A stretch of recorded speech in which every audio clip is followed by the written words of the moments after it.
Day friends. நல்லா மணக்க மணக்க மாங்காய் போட்டு நான் செஞ்ச ஷீலா மீன் குழம்போட ரெசிபி தான் இன்றைக்கி நம்ம வீடியோவில் பார்க்க போகிறோம். மீன் குழம்புனாலே தனி ருசி தாங்க. இதில் மாங்காய் போட்டு மண் சட்டியில் வேற பண்ணால் டேஸ்ட்டு சொல்லவா வேணும். இன்றைக்கி மண் சட்டி எடுத்திருக்கேன். இதில் நல்லெண்ணெய் ஊற்றிக்கோங்க, குக்கிங் ஆயிலும் ஆட் பண்ணிக்கோங்க. எண்ணெய் தாராளமாக விடுங்க, அப்போ தான் டேஸ்ட்டாக இருக்கும். எண்ணெய் சூடானதுமே கடுகு போட்டு கடுகு பொரிஞ்சதும் 1 ஸ்பூன் அளவு வெந்தயம் போட்டுக்கோங்க. வெந்தயம் பொன்னிறமாக ஆனதுமே 10 சின்ன வெங்காயத்தை பொடியாக கட் பண்ணி இதில் ஆட் பண்ணிக்கோங்க. நல்லா தாராளமாக எடுத்து கருவேப்பிலையை இதில் தூவி விட்டுக்கோங்க. இந்த மண் சட்டிக்கும் இந்த நல்லெண்ணெய்க்கும் இந்த சின்ன வெங்காயத்துக்கும் இந்த கருவேப்பிலை போடுறப்போ அவ்வளோ மணக்குங்க. இந்த ஸ்மெல் வந்தால் தான் எனக்கெல்லாம் மீன் குழம்பு வச்ச சாட்டிஸ்ஃபிகேஷன்ஸே வரும். பசியே இல்லாத டைமில் கூட இந்த ஸ்மெல்லை பார்த்தோன்னா அவ்வளோ பசி வந்துடுங்க. இது கூட தேவையான அளவு சால்ட் ஆட் பண்ணிக்கோங்க. இஞ்சி பூண்டை பாதியாக தட்டி இதில் ஆட் பண்ணிக்கோங்க. இஞ்சி பூண்டும் பச்சை வாசம் போனதுமே லெமன் சைஸ் புளியை எடுத்து ஊற வச்சு நல்லா கரைச்சி அதனோட பேஸ்ட் இதில் ஆட் பண்ணிக்கோங்க. ஒரு பெரிய நல்லா பழுத்த தக்காளியை நல்லா பிசைஞ்சு இதில் ஆட் பண்ணிக்கோங்க. நான் மாங்காய் போடுறதுனால புளியும் தக்காளியும் கொஞ்சமாக சேர்த்துருக்கேன்.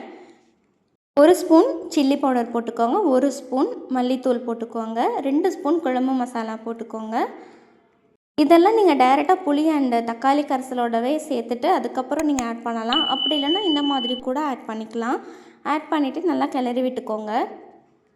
நான் இதில் ஆட் பண்ணியிருக்கிற குழம்பு மசாலா எல்லா விதமான குழம்புக்குமே ஆட் பண்ணுறது, வீட்டிலையே அரைச்சது. ஸோ அதனோட ரெசிபி வேணும்னா கமெண்ட் பண்ணுங்கள், நான் உங்களுக்கு ஷேர் பண்ணுறேன். மசாலாலாம் ஆட் பண்ணிவிட்டு சிம்மில் வச்சுடுங்க, கொதி வரட்டும்.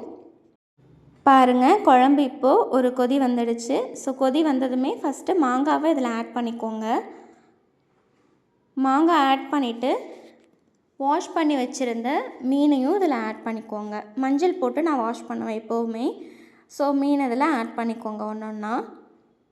மீன் ஆட் பண்ணதுமே எப்போவுமே மீன் குழம்பு வைக்கிறப்போ கிளறி விடக்கூடாது நல்லா. ஸோ நல்லா மீனை ஆட் பண்ணிவிட்டு அந்த குழம்பு மேலே வர மாதிரி டிப் மட்டும் பண்ணி விடுங்க. கிளறி விட்டிங்கன்னா சில மீனில் முள்ளெல்லாம் இருந்ததுன்னா உடஞ்சிடும், குழம்புல மிக்ஸ் ஆகிடும். அதே மாதிரி ஸ்டவ்வும் நம்ம லோ ஃப்ளேமில் தான் வைக்கணும். ஹை ஃப்ளேமில் வச்சாலுமே உடஞ்சிடும், மீனெல்லாம் உடஞ்சி போயிடும், முள்ளும் வெளியில் வந்துடும். முள்ளே இல்லாத வஞ்சிரம் அந்த மாதிரி மீன் வச்சிங்கன்னா கூட நீங்கள் இந்த மாதிரி பண்ணலாம். பட் அதில் கூட சில நேரம் முள் இருக்கும், சென்டர் முள் இருக்கும். எப்போவுமே மீன் குழம்பு வைக்கிறப்ப மீன் நீங்கள் ஆட் பண்ணிவிட்டு சிம்மில் வைக்கிறது தான் பெட்டர். அவ்வளோதாங்க, ஒரு 5 மினிட்ஸில் உங்கள் வீடே மணக்கும். அழகாக எண்ணெய் பிரிஞ்சு குழம்பு ரெடி ஆகிடும். இருக்கிறதுலையே ரொம்ப ஈஸியான ஒரு நான்வெஜ் குழம்பு ரெசிபி அப்படின்னா அது இந்த மீன் குழம்பு தாங்க. டைமும் அதிகமாக எடுத்துக்காது, வேலையும் கம்மி, சீக்கிரமாக ஆகிடும், டேஸ்ட்டும் வேறு லெவலில் இருக்கும். இந்த மீன் குழம்பை நம்ம வச்சு வச்சு சாப்பிட்டா கூட அவ்வளோ டேஸ்ட்டாக இருக்குங்க.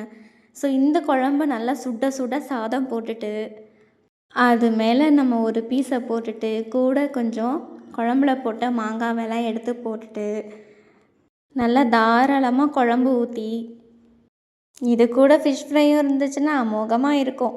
ஸோ அந்த ஃபிஷ் ஃப்ரையும் எடுத்து சாப்பாட்டில் வச்சுட்டு, முட்டை வச்சுருக்கீங்களா அதையும் தாராளமாக எடுத்து சாப்பாட்டில் வச்சு இந்த மாங்காய் இந்த ஃபிஷ் இதெல்லாம் சேர்த்து சாப்பிட்டிங்கன்னா அடடா சூப்பராக இருக்குங்க. ஓகே ஃப்ரெண்ட்ஸ், இன்னொரு வீடியோவில் பார்க்கலாம். பாய்.